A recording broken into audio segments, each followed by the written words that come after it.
Assalamualaikum semuanya.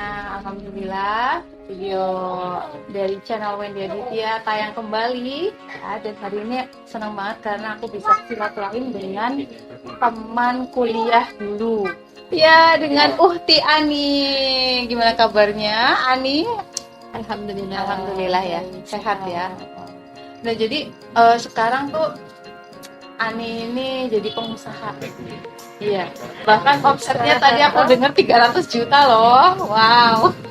Jadi Masya Allah ya, sampai segitunya. Tapi ternyata omset yang sebegitu besar dari usahanya itu ada beberapa kisah yang mungkin bisa jadi inspirasi ya untuk teman-teman lain. Nah, jadi Ani itu kalau dulu sebagai seorang pengusaha tuh pernah nyicipin nyicipin yang namanya riba. Iya, kan kemarin aku udah bikin ya vlog tentang bagaimana sih caranya punya rumah tanpa riba gitu, apa aja ikhtiar langit, terus apa aja tips dan triksnya. Nah, sekarang Ani itu udah pernah nyicipin. Kalau aku memang belum pernah gitu ya, karena kalau Ani ini sudah pernah nyicipin dan alhamdulillah hari ini sudah free. Sudah, alhamdulillah ya, bersyukur sekali. Iya, bersyukur sekali. Bersyukur banget bisa taubat dari dosa riba itu gitu. Gitu. Nah, kira-kira gimana sih kisahnya sih itu awal terjebak riba itu tahun berapa, kemudian terjebaknya itu gimana, bisa ceritain? Kita menikah itu tahun 2010 ya, 2010, dan karena masih waktu itu nikah, suami belum kerja ya, belum kerja dan saya juga belum selesai kuliah. Jadi suami masih ikut usaha keluarga, bareng-bareng usaha dengan keluarga. Dan qadarullah ya, memang usaha yang dikelola keluarga itu usaha yang butuh modal banyak. Usaha apa? Usaha baju ya. Baju-baju itu kan memang perputarannya harus cepat, modalnya harus banyak, gede. Dan kami nggak punya modal, bingung gimana ya cara dapat modal. Dari situ kemudian ada yang menawarkan mau jual kios kayak gitu, mau jual kios, sedangkan kios tersebut, aset tersebut sebenarnya sedang dikontrakkan ke orang lain, tapi orang itu pengen jual. Jadi nggak nempatin gitu.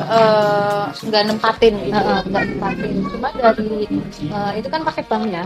Dari situ kami dapat ada sisa buat modal, jadi kiosnya kita nggak nempatin, cuma dapat uang sisa modal. Nah, modal itu diputar di toko yang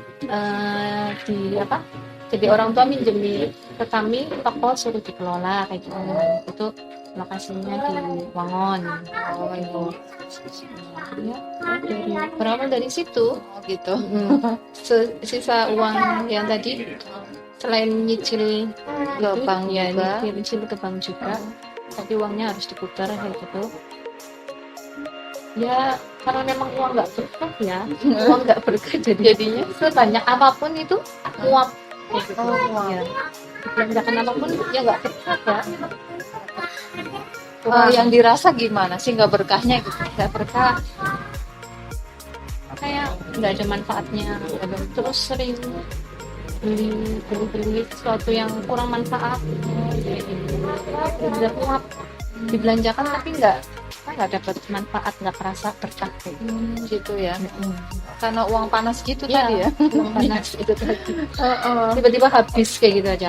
Tahun gitu. pertama itu udah habis, baru setahun kalau nggak salah. Itu dulu sisa yang diputar buat modal itu sekitar 75 juta ya, Buat belanja ya, barang modal itu. barang modal. Nggak lama, beberapa bulan, belum sampai 1 tahun itu udah merasa kurang. Akhirnya ditambah lagi pinjamannya. Top up ya, top up. Tahu ya, tahu dong. Terus top up lagi. cicilannya nambah lagi berarti? Cicilannya nggak nambah lagi. Tadinya berapa cicilannya? Tadinya awal-awal 3 juta. 3 juta. Ya, 3 juta. Terus itu udah ya, nambah ya. Terus kurang lagi. Ya. Terus jadi biasanya pertambahan modal kayak gitu tuh saat-saat mendekati Ramadan. Oh iya, butuh benar, kan benar, ya. iya. Nambah. Tahun ketiga kurang lagi, nambah lagi. Nambahnya di bank lain. Oh, Di bank lain. Itu seterusnya ya, itu dari tahun 2011, 2012, 2013 total udah punya pinjaman 450 juta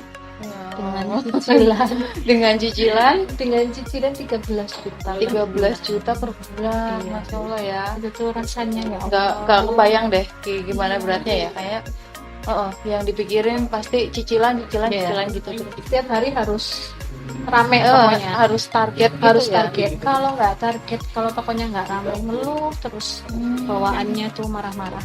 Oh gitu ya. Iya. Ya, emang sih bener. Jadi wajar Iya. kalau kayak gitu tuh akhirnya jadi konflik rumah tangga kan. Jadi sering konflik. Jadi itu ya memang bener sih. Aku juga udah pernah baca kan kisahnya yang riba Iya. itu. Awal dari riba ada yang sampai perceraian. Iya, Ada yang banyak. sampai, iya, karena banyak mungkin berawal dari konflik keluarga tidak bisa diselesaikan oleh di suami istri. Nah jadi itu ya kisahnya tadi. Ani tuh pernah terjebak riba, baru terbebasnya tahun berapa? Ya, alhamdulillah bebas. Yang benar-benar bebas itu alhamdulillah di tahun 2015. Jadi di tahun 2013 itu rasanya saya udah nyerah, nggak sanggup. Ini ya, saya cuma berdoa sama Allah, ya Allah, saya pengen banget mengakhiri ini semua. Saya nggak mau kayak gini terus-terusan. Tolong beri jalan ya Allah. Saya berdoa. Dan alhamdulillah dari doa tersebut saya dipertemukan dengan seorang teman. Ya, seorang teman yang mengenalkan saya tentang bahaya riba. Jadi saya terjerumus riba itu ya karena memang nggak paham ilmu agama, nggak tahu kalau memang Islam itu melarang ya, melarang riba. Riba adalah salah satu dosa besar ya. Mengambil riba berarti memerangi Allah Dan Rasulnya. Terus sejak itu jadi berkeinginan kuat untuk Iya. tobat. Berkeinginan kuat untuk tobat, setiap hari minta sama Allah supaya dibebaskan, supaya segera diselesaikan hutang-hutang ini. Alhamdulillah. Dan dalam doa itu saya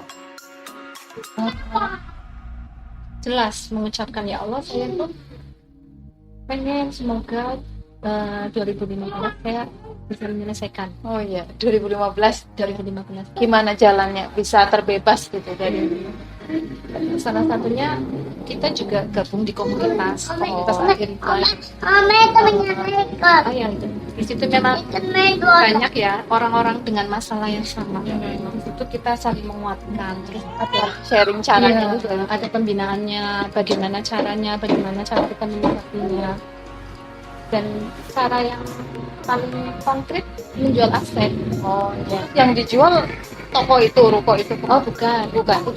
Itu kan memang punya kami, tapi menjual yang lain seperti bentuk toko kios itu kan butuh proses lama. Nah, jadi orang tua saya yang mengalah. Butuh cepet kan, pengennya ya segera selesai lah biar anaknya itu enggak kamu susah. Alhamdulillah, bersyukur dengan orang tua yang sangat baik. Orang tua saya mengalah menjual aset tanah kawah di desa sana, dijual, dan itu sambil menunggu saya jual yang ada di sini. Ya, alhamdulillah 2015 itu berhasil dilunasi semuanya. Dan ini 2018 saya juga udah menyelesaikan ke orang tua. Oh ya Allah, Masya Allah, alhamdulillah ya. Merinding jadinya. Kalau kita minta sama Allah, insya Allah Allah kasih ya. Apalagi Allah itu sudah mengharamkan riba, pasti Allah kasih jalan ya. Insya Allah. Iya, betul. Jadi pengalamannya itu terlepas gitu, nggak terputus doanya untuk terbebas dari riba dan spesifik gitu, 2015 saya ingin bebas dari riba. Mungkin ini bisa jadi inspirasi juga ya buat teman-teman yang lain. Saya ingin bebas dari riba gitu. Punya keinginan yang kuat untuk taubat nasuha, nanti Allah kasih jalan dari yang arah yang tidak disangka-sangka. Iya benar ya. Iya kayak gitu teman-teman. Jadi ini pengalaman berharga banget. kalau yang belum tercebur dalam riba ya jangan. sampai Tuh jangan sampai. menggali itu akan menjadi Apa? menjadi episode paling kelam. Oh iya, episode paling kelam memang. Sebenarnya kalau udah punya iman ya takut juga ya, Iya. karena riba itu memerangi Allah dan Rasulnya gitu. Ini setelah bebas dari riba terus gimana perasaan? Alhamdulillah tenang, Plong lega banget, bersyukur banget. Dari yang sebelumnya kalau tiap malam itu mau tidur nangis ya, bangun tidur juga nangis karena kita ya menghimpit kayak gitu. Nggak cuma diri sendiri, tapi juga orang tua juga pikiran terus kan, tidur sedih, hari-harinya nggak tenang, kasihan lah. Tidur malam bersyukur Allah kasih hidayah, karena salah satu nikmat yang paling utama nikmat hidayah ya. Sekarang boleh dong Ani kasih pesan-pesan buat teman-teman lain gitu. Yang dari pertama niatkan untuk taubat nasuha ya, karena riba itu salah satu dosa besar yang sangat dimurkai oleh Allah. Niatkan sungguh-sungguh dan jika Allah menjalankan itu, pasti Allah akan memberikan jalan keluar.